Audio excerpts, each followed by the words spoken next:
Okay. Adam, good morning. How are you? I'm great, Gary. Thanks for having me here. Listen, I want to just kick off the call to all of our listeners today and viewers that are on this call. First off, thank you very, very much for making the time.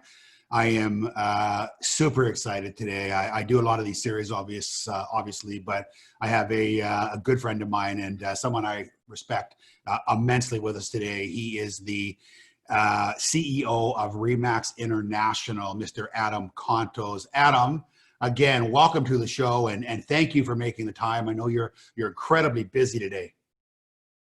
Hey, it's my pleasure to be here and happy to be here with all your listeners as well. I think the more we can communicate in business, the better off we're all going to be during these interesting times. And, we'll all get through this together. Yeah, we were just talking about it offline. Boy, it's crazy. I mean, obviously it's heartbreaking, to see, the deaths racking up and to see the sort of global tsunami, a tsunami that we're going through right now. Recently read, and no surprise, worst contraction in the economy since 2009. Lots of people out of work, but it's funny. It's the world is changing, and I think we're going to learn a lot of lessons as we go through this. Before we get started, I find your background incredibly fascinating. Here's a guy that is a captain of industry, but came from a law enforcement background, and not only a law enforcement background, but a SWAT commander. Would you mind just kicking off for everyone listening today, your sort of history and how you got here, and tell us about blowing shit up, as you always refer to, and saving people? Sure. Yeah. I mean, it is an interesting background. I actually grew up in law enforcement. My father was in federal law enforcement in the United States here, and he investigated organized crime. So you kind of look at Elliot Ness type person. That's what he did. In fact, his father worked with Elliot Ness in federal law enforcement. Crazy. But it's fascinating because that's all I knew growing up. So I became a police officer relatively young. I joined the Marines. I was in the United States Marine Corps right after college or right after high school, and then joined the Marines and was in the reserves, and tried going to college a couple times. Didn't really work out all that well for me, so I got into law enforcement full time and kind of progressed my way up in that. And I fell in love with massive amounts of problem solving and helping people. So I ended up on the SWAT team and as the SWAT commander, and I've been an entrepreneur most of my life. So built a security consulting company that I sold a program to Remax, the real estate company, globally on real estate agent safety, and then ended up going to work at Remax headquarters. And next thing you know, 16 years later, I'm the CEO. Crazy. And so, I know you in your bio, you talk about, your sort of background in law enforcement and how you tie it into business. I know, one of the things that I read is you used to, kick in doors and blow things up, but you tried to help as many people as possible. And now you're still, sort of kicking down the status quo and still, I think more than any time before, helping people achieve, sort of success. Can you maybe tell us how you think, some of those lessons learned in law enforcement are transferable to business? Well, it's interesting because being a first responder, you really kind of go through a basic fundamental process in order to go from arrival to leaving after the conclusion of something. And that's, you have to meet everybody. You have to gain their faith and confidence and figure out what their challenges are by communication, and then put a game plan in place, make decisions, and solve those challenges through the end, through the complete execution of the situation. That's very similar to business. When we meet people, ultimately in business, we're there to solve people's challenges. So we have to gain their trust and confidence after we've met them for the very first time, a lot of times, and work our way through those steps to conclusion in business. And that's ultimately called a transaction, if you will. So, and then we cultivate those relationships into the future. So it's very similar fundamentally, but different stresses. You're not running into a burning building or somebody shooting at you or fighting with you or whatever it might be. But generally we're dealing with emotional stress as opposed to physical stress at that point, and it's the same skill sets. Yeah, and that leads me right into my next question, talking about that emotional stress and the anxiety and angst that we're going through right now. I mean, obviously, this is a health crisis of monumental proportions. And there's a lot of people out there with angst and that are nervous and quite frankly, are just hanging on by the seat of their pants, hoping to get through this thing. Let's kind of start with the elephant in the room, the whole COVID-19, and maybe share your thoughts on COVID-19 and what you see, just your perspective from a U.S. perspective. I know you have a lot of friends in the Marines and the National Guard, and I know you're quite connected with a large group of CEOs. So I'd love to hear your perspective on navigating through this over the next who knows how long. Well, it is a crisis. It's obviously highly unfortunate. People's lives are being changed. The economy's changing. People have unfortunately passed away as a result of this, or are suffering as a result of this. So we can't forsake that. The humanity aspects of this are extraordinarily challenging for everybody, and we have to balance that with trying to operate society and operate life, because we can't forsake one over the other. Everything has to continue to occur in life, but we have to make adjustments, and we all have to agree that those adjustments might be uncomfortable or might be change that we go through. But in order for us all to make it through this as a community of human beings, and it's interesting because this is set up boundaries, but it's also broken down boundaries, because I've talked to people around the world via Zoom, like what we're on right now, in the real estate space about this. And it doesn't matter what country they're in, everybody's facing similar challenges personally. Those challenges are, first of all, fear and unknown and overwhelm and anxiety. Right. And they don't know what to do or how to do it. But when we take a step back and figure out what are those steps and care about each other in that process, we're starting to see some forward movement. And that movement is people are understanding that they have to do certain things and be mindful of society so that they're not spreading this awful virus around, and at the same time plan for the rest of that functioning of society. So sure, we could all lock ourselves in our houses or apartments or condos, but ultimately we still have to balance. You have to have food in order to survive. So you have to go to the store, but how do we do that appropriately? We have to let our animals out if we have pets or something like that. We have to communicate with other people that we're in the middle of business transactions with in order to complete those things, because money still flows in society. First of the month came, the rent was still due, the electric bill was still due, things like that. So how do we do this? So it's a big understanding that everybody has to have, and they have to approach this from a position of love instead of a position of fear and anxiety, because fear and anxiety is going to do nothing but cause people to argue. But if we're in this unconditional giving mode of love, we can all make it through this by approaching it from okay, how does this best impact society, the situation, our health, and things like that. So we all have to make real adult leadership decisions in this process instead of getting mad at each other. And I think that's the biggest thing that we need to kind of push aside, is politics and anger and people getting frustrated, and say, how can I do this out of love and caring? And it will work its way through if we all approach it that way. Yeah, well said. It's it's funny because one of the things we've been really pushing through our networks is there's never been a more important time for communicating, because of that angst and anxiety. People need to be reassured. They need to know that we've been through different iterations of challenges, difficult times in the past, and that as I've heard you say many times, this too shall pass. And us as real estate professionals, as mortgage professionals, we just simply have to, and I know we're going to speak about it a little bit, but we simply have to just spend all of our time every day. Now's the time for for service, to serve, not necessarily to sell. I mean, we have to balance the economy, and we have to take the incoming activity, and it doesn't, freeze or stop, but we have to be very sensitive in the way that we market and communicate. So if we talk, and you have an interesting perspective because you look at the market sort of worldwide from a real estate perspective, and specifically Canada and US. How do you think it's going to, and obviously it's different market to market and country to country, but what's your view, or I don't want to say prediction, but what's your thought around what is this going to do to the real estate market, to the mortgage market, to closing transactions, new home purchases, all of the above in your view over the next, sort of 3 to 6 months?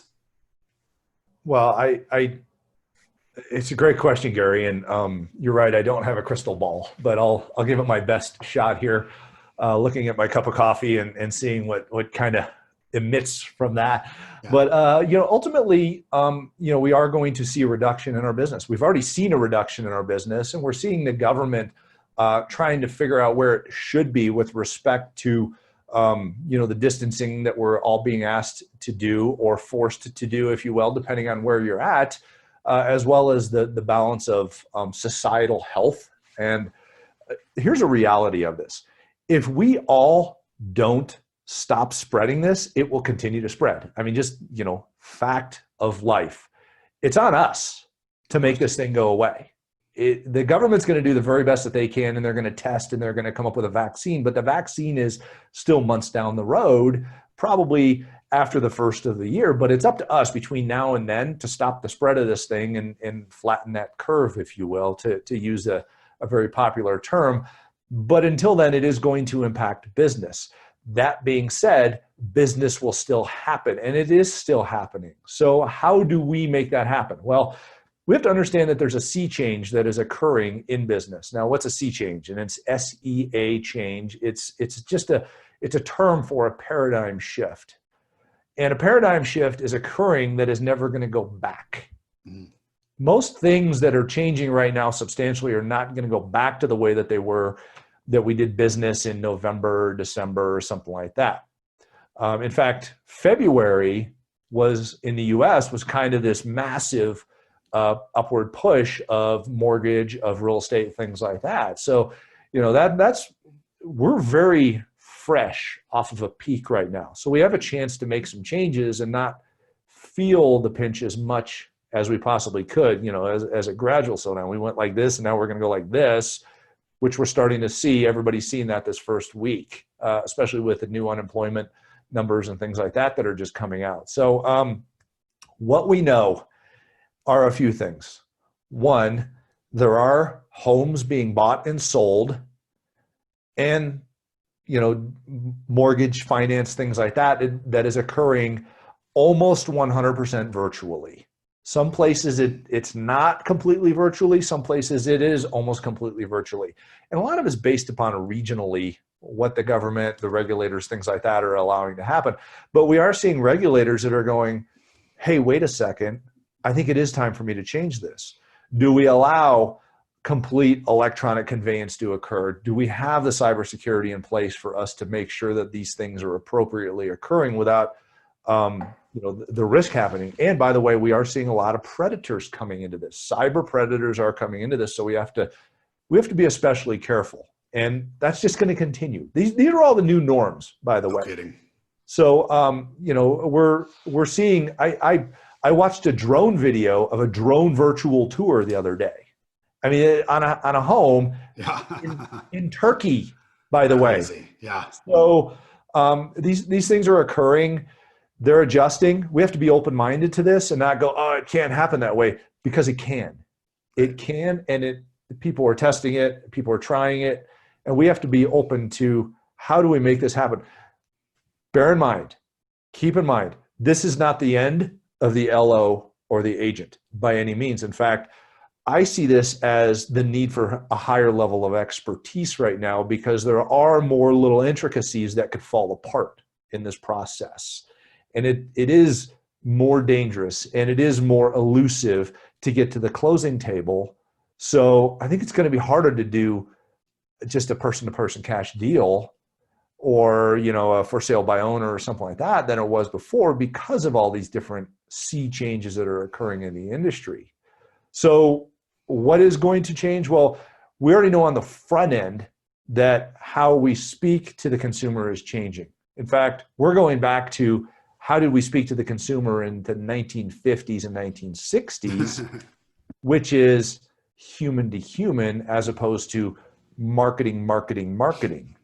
And we have the facility to do that now via interpersonal video. We all have smartphones. We have Zoom or Skype or whatever else it might be, Facebook Live or Messenger or any of these other things. So we're just going to use the tools we have to do business the way that we used to do it, which was more person to person and problem solving and expertise. And you're going to see that across industry boundaries, doctors, attorneys, even triaging, what's wrong with your furnace or your boiler or your hot water heater or whatever. You're going to hold your phone up and go, here's what I'm seeing and hearing, instead of people getting face to face first. So lots of changes, but we're going to continue to do business, Gary. It's going to slow down. It'll start to climb out once we figure out how to stop the spread. Once the spread stops, we'll start to climb out, but it's on us to keep that spread from reigniting. Yeah, thank you. It's some great answers there. It's remarkable, actually, and I want to just go back to a point that you made, just as a warning, because we have a lot of people on this call today. I don't know how many, 1,200 and some odd, almost 1,300 people. I have seen, and our organizations have seen over the last couple of weeks, more phishing attempts, more scam attempts, more inbound telephone attempts, more predators going after our seniors at this time of vulnerability than ever before. You have to be so unbelievably careful with anything you open or click on. If you don't recognize it, if it's not familiar, if the email ID looks off, do not look at it. Do not click on it. We have a policy in all of our organizations now on all cash transfers over a certain amount. We have to phone and verify, because there has been so much fraudulent activity, and we're seeing more than that than ever before. So thanks for bringing that up. That's really important. Well, I think that's a very important point, Gary. And I think you're going to start seeing more of this, where this is kind of a validation, as well as, do I hold my ID up? Right. And validate that way as well. So, there's going to be some electronic verification and electronic confirmation that we're going to start seeing new ways of doing that here real quick. And I'm sure somebody's probably coming up with a technology to do, a retina scan with your computer, or your phone, or whatever, to validate some of these things. But we're going to find new ways. We're very ingenuitive people, and especially when it comes to keeping the economy going, we'll figure out a way. Yeah, one of the things I want to sort of jump into, and it'll lead us into some more, our next sort of set of questions. But, here's what we know for sure. We are going to get through this. It is going to come to an end. And for some people, it's going to be quicker than others, depending on how they, position themselves. Funny, one of the guys, Adam and I are actually in a CEO group, 12 buds that sort of meet a couple times a year. And we've had just all kinds of great, sort of sharing of information. And one of our guys in our group, Brad, sort of just sent out a message the other day and talked about it, being like a race car, and you being a race car on a oval track. And, we're into the beginning of the pandemic now. We braked incredibly hard going into the corner. But in that corner, before we turn and accelerate out, that is the best time to, pass your competitors, right? It's much more difficult and requires a lot more skill than racing on a flat track or the straightaway. But this is the time where the things that we do today, and how we spend our time, and how we communicate, and how we review our business, and how our business used to operate, and how we think about it going forward, is going to have a profound impact, and is going to dictate on how fast you accelerate coming out of this curve, out of this oval corner. So with sort of that setup, what do you think, in your opinion, that mortgage brokers, loan officers, real estate agents, all of our owners that are listening, what do you think they can be doing that's going to, give them the best chance to come out of that corner, accelerating, so they come out in the pole position?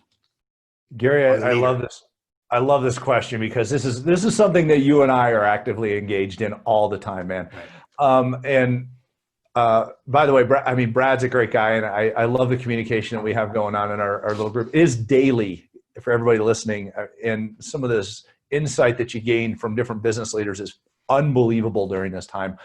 The reality is there are two things. One is your communication capabilities, both with your customers as well as inside industry with your business partners. So for LOs, people in the mortgage industry, for instance, if you have not mastered communication and communication process, where you're discussing the process, setting out expectations, timelines, things of that nature, with both your customers as well as your partners in the business, such as real estate agents or anybody else that you're working with regularly, I guess, you're missing out. So do I have a really, really good communication plan with everybody that I do business with? And what does that look like? Is it mapped out, or is it just up here?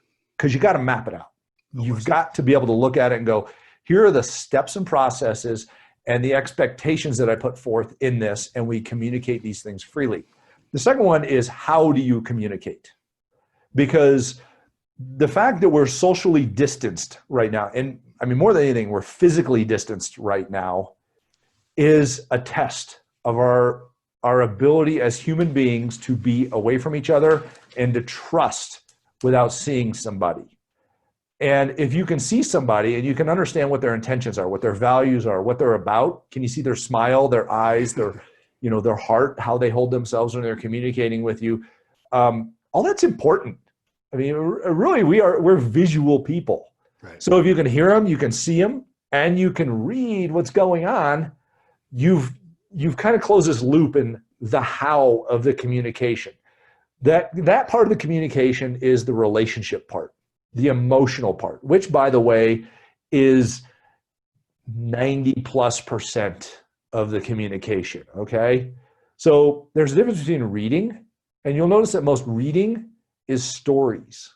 Stories are told humanly, if you will, to make up a word. So, through human-to-human interaction, and that's what we're doing is we're telling stories to each other as we're talking our way through these different situations, because we see a story arc in a transaction. You got the beginning, which is the challenge, what has to get done. You have the hero, which is the person who's doing it, the consumer, and you got the guide, which is us.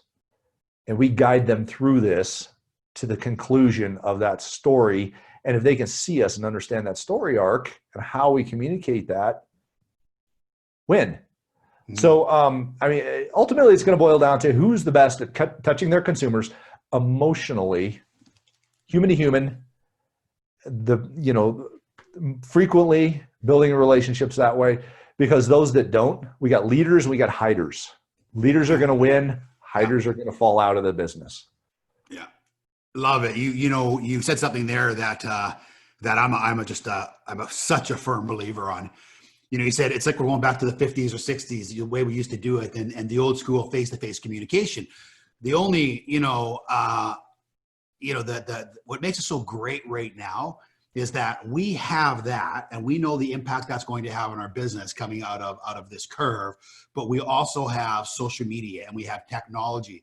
So collectively, with all of the tools, we can come out faster than ever before. It's funny, and I just want your opinion on this, and I know what you're going to say because I know who you are, but I've said to every single one of our presidents and all of our brands and all of their staff, now more than ever before, pick up the phone. Right? I don't mean texting, and I don't mean emailing, and I don't mean leaving voicemails. Pick up the phone and call every past customer you've ever done business with. Start from the oldest and go to the newest. And you're not calling to sell. You're calling to guide. You're calling to check in. Hey, how are you? What's going on? How's the family? Listen, I'm sorry we haven't connected for a while, but I've had a little more time now. And, I realized that it was a great time to just say hello. Can I do anything for you? And listen, I had a conversation yesterday with one of our lead planners, a friend of mine by the name of Joe Samet, been in the business for a long time, him and his wife, super great operation, just perennial top performers. And he said to me, Gary, he said, one of the presidents said on a call, pick up the phone. And he said, I don't want to pick up the phone. I've been doing this, I don't know how long, 30 years. He goes like, I'm one of those fortunate guys where the phone rings and, and we've, been very successful. And he goes, but my wife was on me and she said, Joe, just pick up the phone. It's a good opportunity. So he called 30 or 40 of his past customers. And he said to me, Gary, you know what? He goes, I can't believe it. He goes, it was remarkable. It was such a gift for me. He said, I just people were so unbelievably, excited and appreciative and that I would actually call and not ask for anything, but would just listen and check in. And I think, if a guy like that can recognize the value after making 30 calls, and he's calling his entire database right now, it can't help but set you up for the future. Here's what we know. We know that most real estate agents, most mortgage professionals, most salespeople, if they've been in the business for any length of time, somewhere between 60 and 90% of their business is coming from past relationships, those really valuable, referral sources. But yet they spend all of their time marketing new business, right? But a past customer already has a relationship. You already have documentation on them. They, make a decision quicker. The cost of acquisition is less. They're easier to deal with, and now more than ever before gives you the time to reset your business. And I mean, that would be probably step number one. Anything you want to add to that, Adam? Yeah, I love what you're saying, Gary. I mean, this is spot on, man, and completely in alignment with our beliefs and actually our data. So let me just give you this example. So in December, we acquired a company called First. It's in North Carolina. It's an AI company. And what they do is the Remax agents in the US can have this app available to them. And I'm just going to give you an example out of the fact that this is evident that you should be doing exactly what Gary just said. So you load this app on your phone and it goes in and it looks at all your emails, all your text messages, all your contacts, and then it takes and it searches years of AI data. So we have hundreds and hundreds of data points in society on hundreds of millions of people. And it goes through and it takes a look at all these data points through the AI mechanism and says, these people are likely to sell their house in the next 6 to 12 months. And you should contact them. And here's what we found out from this data, though, that is so powerful for everybody on this call, that you are missing 70% of the business in your contact list. Literally, you're missing 70% of the business of the people that you have in your contact list in your industry. So, and the data proved it. And what it does now is it goes through and it says, because it hooks into all the MLSs and in your contact list and all this data, and it says, okay, here's the business that you did in your contact list, and here's a business that was done without you in your contact list. And sure enough, people are looking at it going, well, I didn't know I was supposed to call that person. I didn't know they were generating a lead on somebody else's website or whatever it is, but it's true. So these people that I spoke at a convention to about 7,000 people here called a month ago. And I said, okay, sign up for this thing and tell me what you think. And that night I had people come up to me and they go, I loaded it at dinner and it told me to call this person, and I did. And they said, yeah, I want to list my home with you. What is the name of that technology of that app again? First. Okay. The website is first, FIRST.io. It's funny because one of my favorite questions talking to really smart people is, what is the one piece of technology that you can't live without, or that you've just started using, or that's made your business so much easier? So obviously for you, that's one. Is that available on a, if we wanted to come to you and do something, is that available on a wider market, or are there similar pieces of software like that available? So we just acquired the company in December after several months of diligence last year, and we've rolled it out to Remax. It's a Remax exclusive product. But we're looking at, okay, how does this play into the greater portion of the real estate and the mortgage marketplace? And we're probably going to roll it out to Remax, depending on what's going on with the coronavirus and things like that. Canada is another marketplace that we're going to be pushing. Well, you and I are pals, so I'm going to be knocking on your door here and trying to get more information. It's amazing. Adam and I, if something comes up or in our group, we often just, share best practices and technology tips. And it's amazing how much where you find parts of our business morph into, each other's businesses. So we'll certainly stand by with a lot of interest on that. Very cool. And it really is one of those things, and it's so elementary and so basic, but right now, I think being that authentic, genuine person and just like literally listening and asking general concern questions and just, hey, I know I haven't done a great job staying in touch, but this has gave me a chance to reflect on it. And I just wanted to call and check in. How are you and how are your family? The second thing that you do and you use it with is that when you're doing that, the most important and the most valuable asset that you have, as Adam just spoke of, is your database. So while you got them at the end of the call, after you've checked in and asked for nothing, just said hello and connected, just say, hey, while I have you here, why don't I just make sure I have your information and it's all updated? So make sure that you just check their cell number, because there's a lot of text going on right now. Make sure you check their street address and make sure you verify that you have the right email address. So not only are you checking in and building incredible raving fans and having this network of people. And here's the funny thing about it. Even though you're not looking for it, there's so much business that's coming out of it. So many people after that conversation are going to say, hey, just by the way, maybe I should, look at a refi, or maybe I should top up, my loan because I want to have a buffer to get through this. It just happens. And it's not the nature of the call, but it just happens. So number one, check in. Number two, you just by accident, generate business. And number three, you're going to come out of this pandemic crisis with a clean database, absolutely spotless database. And then you can do what we know we should be doing, finding multiple ways to connect on a regular basis going forward. I'm going to do a seminar on that, guys. I've done some other ones, but anything you want to add to that? No, I think you're right on, Gary. One thing that is absolutely key in this that we're seeing in the Remax network and all of the folks that we talk to on a constant basis is Gary's 100% correct. This is not a sales call. This is a caring call. Okay. So, we've heard the term service over sales. Well, just use your heart. And the script for this is so easy. It is, hey, it's Adam. I haven't talked to you in a little while. I was flipping through my phone and I saw you and I thought of you and I just wanted to call and see how you're doing. Is there anything I can do to help you? Don't mention your business. Don't say, hey, this is Adam with Remax. Or this is, you don't even need to tell them what company you're with. They might go, true. Who are you with? If they ask, tell them. Here's what may happen. They may say, how's the market? Okay. Then you can say, oh, well, I just did some analysis. Let me email it over to you so you're aware. We're still seeing business happen. So if you're interested, here's where the market is. If not, are you thinking of something here in the near future? Because, I can help you with that too.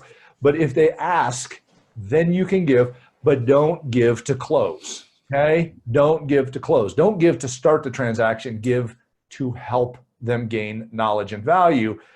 Because nobody wants to be sold right now. Nobody. Sales calls are turnoff calls. And I can promise you that people who are sales pushy right now will never be doing business with the person they're pushy to in the future. It's not the right thing to do in this day and age. It is being tone deaf to what's happening in society. We need to care about each other. And if somebody wants to reciprocate that value transference by doing business with you, then they will ask. And that is when you can step in and help, not sell. Mm-hmm.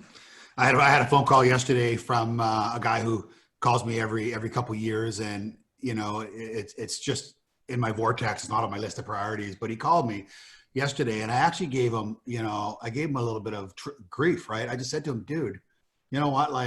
He called me to check in, and once I'm thrilled to hear from you, but you're pitching me on this thing. I said, this does not make my top 100 list right now.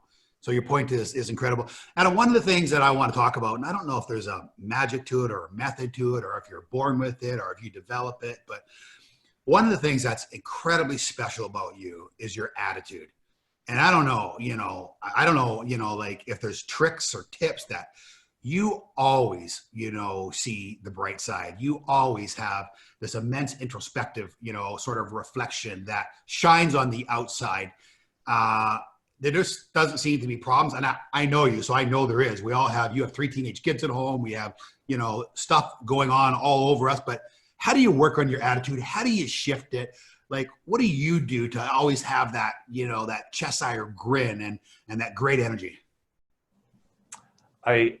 I love this question. There are three components to being an amazing human being and amazing in business, and that's mind, body, business. Okay. So, in fact, I just put out a new series today on social media called Mind, Body, Business. It's just like a 10-minute, 15-minute talk about how to approach those three things. And if you ask a business coach, and Gary, you and I have had tons of business coaches, man. When you talk to a business coach, you always end up starting not at the business, but at the human. Right. Yeah. So true. And it's funny because, and I coach quite a few people also, and I always go there first also, because everybody's like, oh, they took my territory, or they cut my territory in half, or I got another salesperson I got to compete with, whatever. And you're like, how are you doing? Because when you look at everything going on around us, I don't care how good you are at business. If you're not good in your heart and in your head, none of that will be okay. If your relationships suck, if your health is in a bad place, if you're frustrated with life, or you're not happy with how your dog acts when you go on a walk with your dog, whatever it might. I mean, there's just all these different aspects of your life that pick at you. And what you have to do is you have to take a step back and go, what matters and what doesn't matter. And what matters, I'm going to make extraordinarily good. And what doesn't matter is gone. Mm-hmm. So, I mean, it's a conscious effort. It really is a conscious effort to find the things that are really helpful and impactful in your business, mm-hmm. and maximize those. And those obviously have to do with family. Okay. How is your relationship with your spouse and your kids and your family? And I'm a believer that if somebody's, a huge problem in your life, you got to fix them.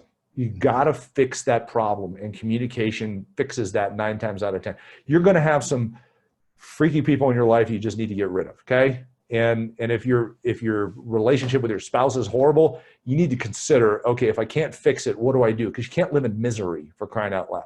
All right. We're going to find this out at the end of this whole quarantine thing. We're going to see people getting married, and we're going to see people getting divorced, and we're going to see babies. Okay. Yeah. So there's going to be a lot of things going on like that. And we're also going to see a lot of people learning how to work from home. So there are going to be a lot of people buying houses because they need another room to work from in their house. Yeah. So, got to fix yourself. How do you do that? This is a computer up here. You got to program this. For gratitude, you got to write down things you're grateful for. Why? Because the things you see are the things you believe. The things you create are the things you believe. The things you say are the things you believe. If you're pissed off and you're cussing and you're angry and stuff like that, guess what? You're programming. You also got to work on your health, your nutrition, and physical health, as in your endurance and muscular health. Even if that's just doing air squats and push-ups and planking and meditating and things like that. You don't need weights to do any of this, but you got to work on your health every day. Today, my theme was reach. You need to stretch every day. Mm-hmm.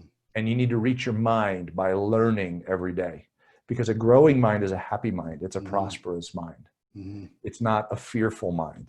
If all you're doing is looking for fear, watching the news and things like that, you're not doing yourself any good. Mm-hmm. Figure out what you need to know and look at that, and figure out what you need to grow and look at that. Okay? Yeah, it's funny. Your mind is, we've talked about this analogy before, but your mind is like your body. It's you can either nourish it with a bunch of crap, news and negativity, or you can nourish it with, a bunch of things that are going to feed your spirit. And so let's take this topic for a minute, because I really want people to be able to, have a starting point. So one thing about you and I and everyone else in our group, and I think largely, successful people all have in common, is we have this insatiable desire, personal development. We are always feeding our mind. We are, reading books. We are listening to podcasts. We are going to speaker series. I'll give a shout out right now to, a dear friend of mine and yours, and someone in our group, and someone who is talk about captain of industry when it comes to, leading business people, Darren Hardy. And he has something called, if you're on the call for the first time and you don't know who Darren is, he has something called Darren Daily. So go to Darren Hardy, hardy.com, and subscribe for his Darren Daily. It's a 3 or 4 minute sort of video vignette every day that he, sort of speaks, to issues and mindsets and attitudes and productivity and time management. So I know you and I have been, pals of Darren's and for some time, and we love his stuff. Where does somebody start? I mean, that's a good start. Any thoughts on that? Where does somebody start right now when they say, you know what, God, I'm going to start building my, my repertoire. I'm going to start making the investment in myself with millions and millions and millions of videos and podcasts and books. Tell me, where do you think? Because you and I started as people who just love to learn at one time. I'd love your feedback on that. Where do you start? I'll tell you, consuming a whole bunch of information it feels good initially, but if you can't do anything, if you're not forming habits with it, you're not creating systems and processes in your life with it, then you're going to be what Darren calls the overeducated underachiever. Yeah. So you don't want to be the overeducated underachiever. You want to be a super achiever, which means you're capable of bringing in information and implementing that into the aspects of your life that it needs to be implemented in, and deploying it as actions and relationships and growth in your business and personal and relationships, things like that. So the first place I would start, and I actually have it sitting right here. Let me grab this. Great.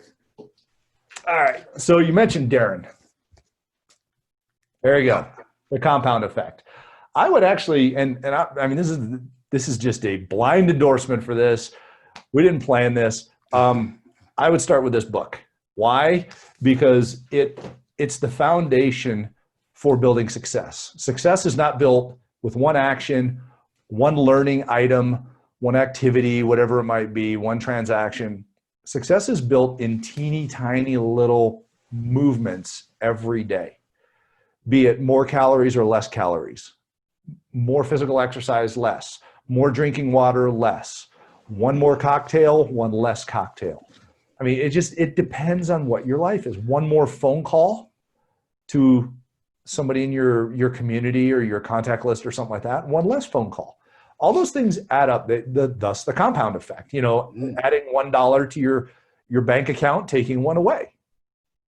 It all makes a difference. So you have to start there. And then how do you build your habits? So it's funny, Gary, you brought this up, and we did not talk about this. No. We talked about the topics. We didn't talk about the particulars of what we're speaking about today. Tonight, I have day one of book club at the dinner table tonight with my family. And we are talking about the book Atomic Habits by James Clear.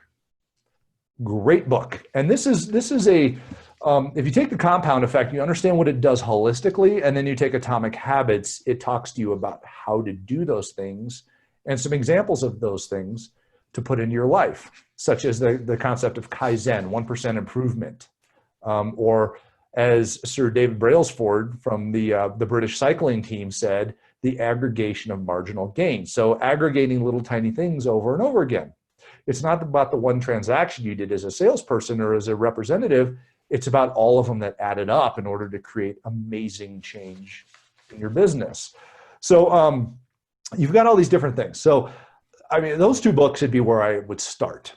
The big question for you is, are you going to read it and put it in there? Or are you going to read it and do something with it? Right. Because consumption is great. Creation is better. Right. So you can consume all you want, but the stuff that you consume, you're not going to be impactful with if you don't deliver it back out to society as value. So share it, book club, call people up and go, hey, I was just thinking about you, Gary, and I've been reading this book. Have you read this book? Because there's some cool stuff in here. I'd love to send you a copy of this, or just, photocopy it and send it over to you, whatever it might be, just to help you see what I just saw, because it's helping me. I didn't know if it would help you. So, just things like that. So give value back. It's incredible. It's, I hear so many people, I do a lot of personal development, and they think by going to the National Association, trade show once a year that they're educating themselves. And, right. Personal development and separating yourself from the ordinary to the extraordinary is a lifelong pursuit. It's not what I'm going to do this week. It's a 50-year plan. And it's like if you just read something and then don't, like make notes and figure out how you're going to apply it like right now into your business, it's kind of like a hot bath. You cool down very, very quickly. And I want to share this, and I hope David doesn't mind. The chairman and founder of Remax International, that the group is a friend of ours, David Linegar, and obviously him and Adam are incredibly close. But I have seen David at 47 years, I think, 1973 since Remax kicked out. I have never seen anyone who is so remarkably committed to personal development. So Adam and I go once or twice a year to something called the High Performance Forum. There's usually a maximum 100 people that can, pay to go in. David pays full freight, and it's very arduous. It is 40 or 45 hours over kind of 3.5 days. It is early in the morning to late at night. And I watched David, at 47 years ago when he started Remax, he sits there from the start in the morning, from 8 a.m. until after dinner at like 9 p.m. at night. He doesn't break for a text, for a phone call, for a message, other than bio breaks. And this guy's been doing this his whole life. And every time I see him do that, and I know that it's inspired you, and I know that, like a lot of your love for learning, came by, by the leaders that inspire us and the leaders that lead by example. But that's extraordinary. And I share that, with all of you, because today's the day to start, like really committing to feeding and nourishing that mind, as we, should be all doing with our body. Any comment you want to make on that? Because of course, you see David every single day or speak to him, and you've had that leadership as sort of your barometer. Now, in fact, I talked to him earlier today, and the first thing out of his mouth is, "How are you?" Yeah. Because he cares so much about everybody else in front of himself. I mean, he is such a giving man in community and society and in emotions. So he's been my mentor for decades. Even when I was a police officer, when I ran a SWAT team, I had known him before that. And I said, "Will you mentor me?" And he said, "Yes, but you have to do what I ask you to do." That was the one agreement. I said, "Absolutely." Crazy. And the second thing that he said was, in order to be extraordinarily successful in life and in happiness, you have to want to learn something new all the time and do something with it. Mm-hmm. So, I mean, it all just kind of comes, I mean, what we're talking about here is, it's this flow of life mm-hmm. that we're all part of. And I mean, even with all the horrible things going on in the world, in business values and transactions and all the rest of this stuff, he still has a smile on his face. And all of the key leaders, even though that their businesses may be down and people may be falling out of transactions, or worse, people are falling out of life, passing away from this horrible illness or whatever, you kind of have to look at it and go, we've had an awesome life and we live in an awesome world and we will get through this. And you just look at it and you go, what's the key to winning in his mind? Never giving up and having a positive attitude even during the worst times.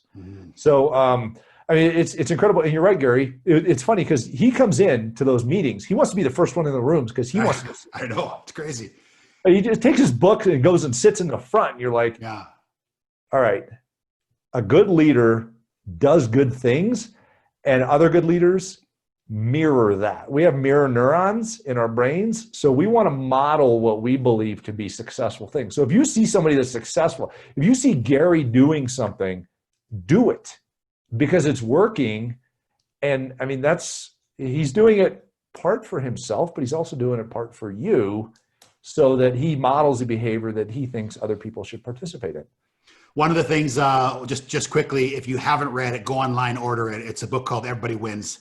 It was written about Remax and sort of their journey several years ago, many years ago. It was actually the business Bible that when we started Dominion Lending Centers that I most modeled.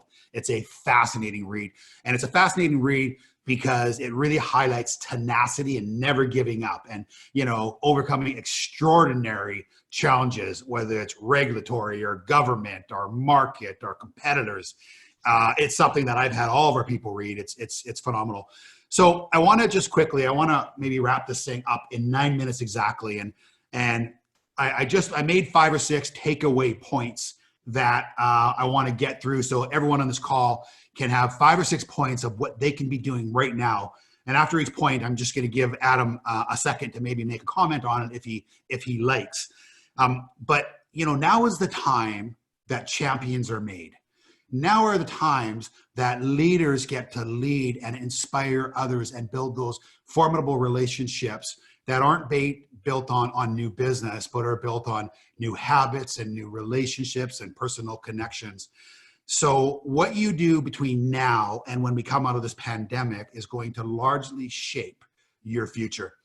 And I looked at this as in many ways, a positive, because for the first time in a long time, it's given me the ability to just like really re-engage, undistracted, work at home, write my curriculum, and look at the areas of my business that need to be improved. So we have a chance to focus on projects that are maybe overdue and opportunities that maybe we had considered but just haven't had time. So really quickly, the first takeaway I would give you, and we talked about it, is focus on your past customers. Call everyone, oldest to newest, check in, say hello, listen, tell them it's been way too long, and clean up your database. And I know we talked about that. Second piece is, and I'd like your thoughts on this, is sit down now while you have time and review your value proposition in your business. What are you perceived as in the market? Are you trying to be all things to all people? Do you actually have, a compass? Do you know where you're going? The old saying, niches create riches, right? Get better. You don't have to be the number one in the world. Just get better than your competitors in your market, right? So specialize, whether it's a listing agent or a selling agent or first-time home buyers or business for self, but really use this time to sort of review your value prop. Anything you want to jump in on that? I think it's important that our value prop is, not just our value prop, but our values are clearly defined. I have a clearly stated value prop at Remax, but really I think what's most important is our values. Our values are more, M-O-R-E, deliver to the max, be customer obsessed, do the right thing, and everybody wins. Cool. And I think finding your values helps you find your value prop. So, your why gives you your what. Perfect. Thank you for adding that.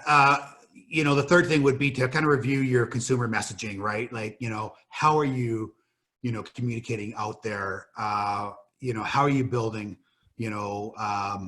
sort of, your own market, your own community? What tone are you using? What frequency have you used in the past? What medium are you using? Adam, you are a remarkable CEO in the fact that you are one of the rare ones that actually creates content over and over. Rather than sending it out to a marketing, you're constantly writing content and you're communicating and you're sharing it on social media.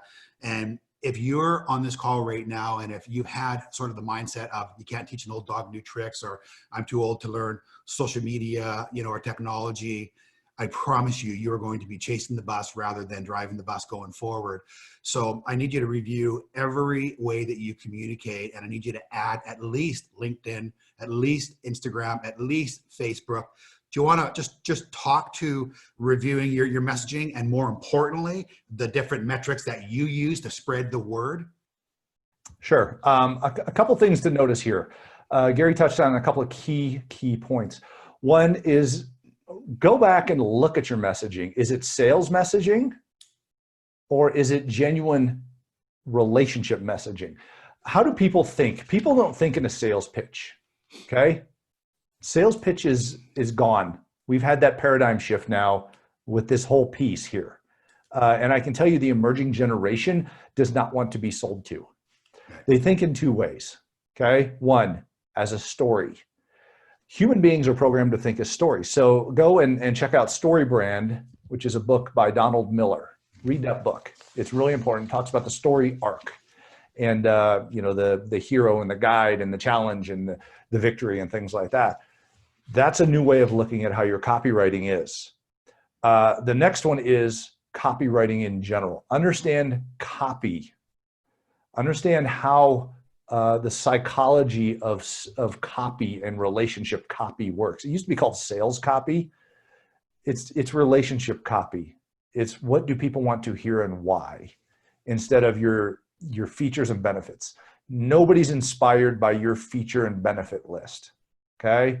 They're inspired by their challenges being solved. And how do you understand that? So stories and understand copywriting. If you're gonna study anything during this time, stories and copywriting are really incredible things to take a look at. And ultimately, it's about, we talked about selling and serving. Serving.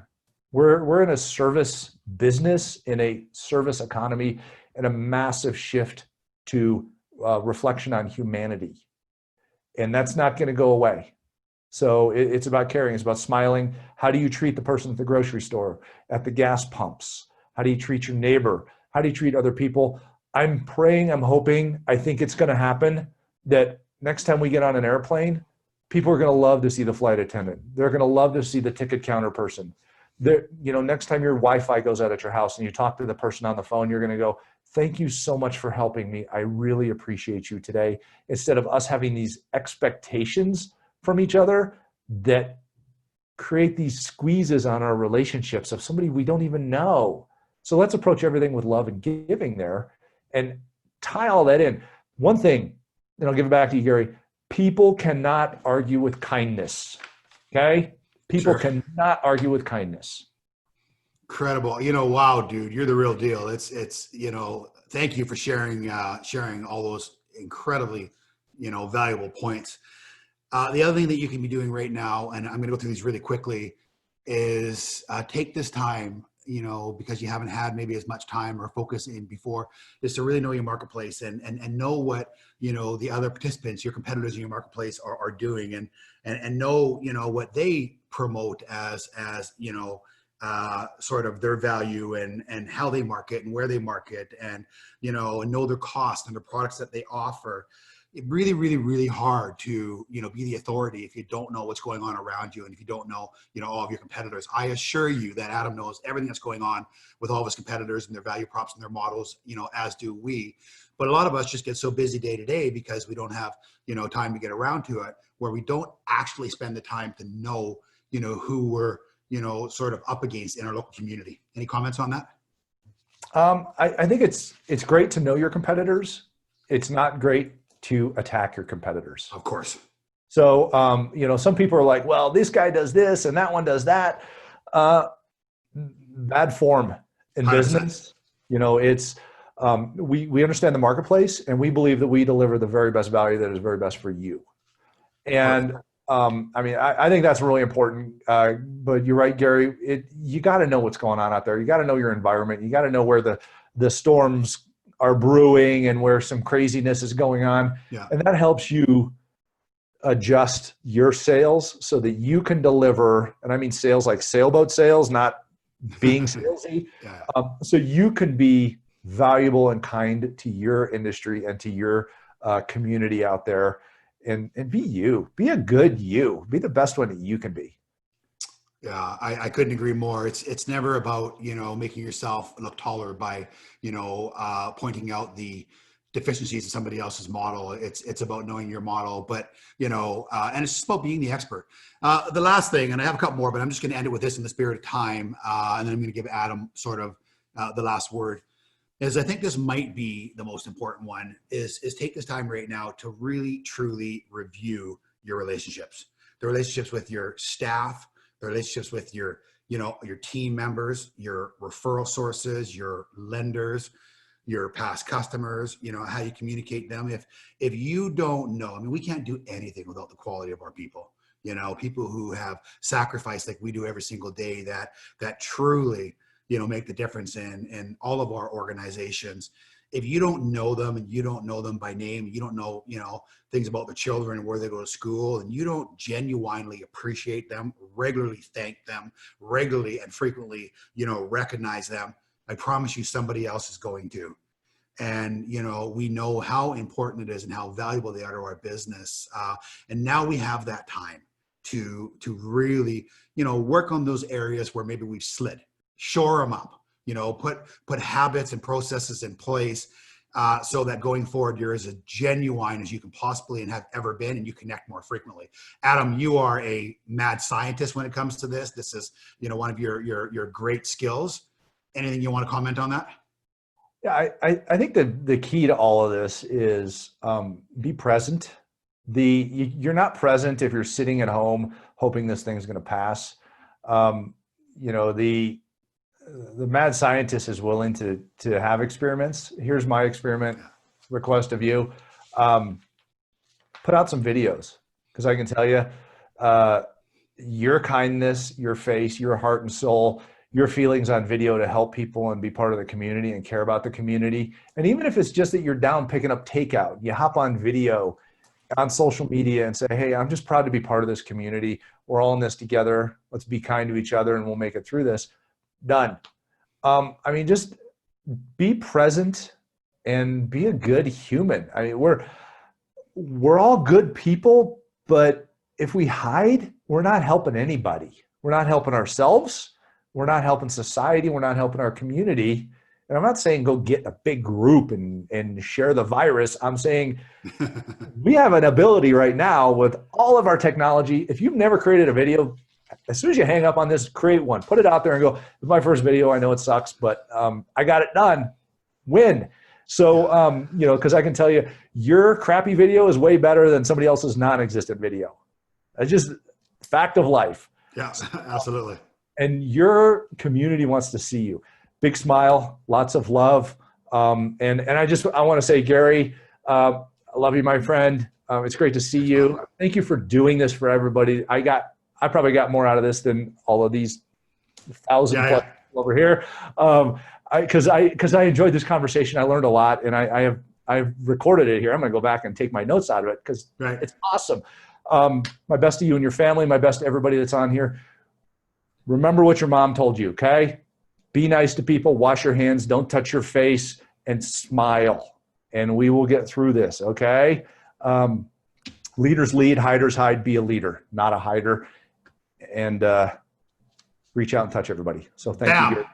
Bam. And there you have Mr. Adam Contos. Adam, if I always ask our brokers and our callers and our listeners, if they've enjoyed something, to go online and post it and tag me in social media and tag you. How do they find you online if they want to tag you and just say, oh my God, Adam, thank you for, a very inspirational session today. What's the best way for them to reach out? You can find me on all the social channels, Adam Contos, CEO on Facebook, Instagram, LinkedIn, Twitter. Check out my podcast at Start With a Win is what it's called. It's on Apple, iTunes, as well as Google Play, and startwithawin.com. I have some new things that I'm pushing out right now to help everybody. I don't care what company you're with. We're all in this together. You got her. So check me out there and hit me up on social media if you have any questions or you need anything from me. Bless you all. Thank you. Awesome. I love you guys. And, we'll get through this. Thank you so much, Adam. And lastly, to the listeners in the call, same thing. Please friend me on Facebook, on Instagram, on LinkedIn. We're sharing a lot of these series right now. We're doing at least one major call every single week. Last week was the president of Scotia Mortgage Authority and Scotia Retail Lending. This week is Adam. Next week, actually Thursday, April 2nd, I'm doing navigating your finances through a crisis. And I have Kevin Cochran, the founder of Enriched Academy, has currently written the financial management program for 18 or 20, Canadian universities, has got an awesome program. I'm going to upload the video later on today with the registration link. I want to read one last thing. Before I do, I'm going to thank Adam right now. This last thing that I'm going to read to you was actually originally sent to me from, I believe, Adam or maybe David Liniger, one of the two. And I've been sharing it on social media. It came to me maybe a week or 10 days ago. Before I do, Adam, listen, I can't tell you how immensely grateful I am, how much I look up to you and admire you. You are truly a captain of industry, but most importantly, you're just a wonderful, down-to-earth, genuine human being. So thank you for making the time today. I know this is your third call today, that you've done one of these on, I think, in one way or another. Here's what I want to end with, guys. And this was sent to me and I love it. It says, I know this will end. And when it does, every game will be a sellout. Every restaurant will be packed. Every kid will be glad to be going back to school. People are going to be happy and busy at work. The stock market is going to flourish and skyrocket. Every house is going to have toilet paper again. And we will all shake hands and hug and celebrate together. Thank you for tuning in, for taking the time, for giving us an hour of your precious time. Use this time to do an autopsy on your business and on yourself. Thank you again, Mr. Contos. Thank you, Bye-bye. Gary, and thanks everybody.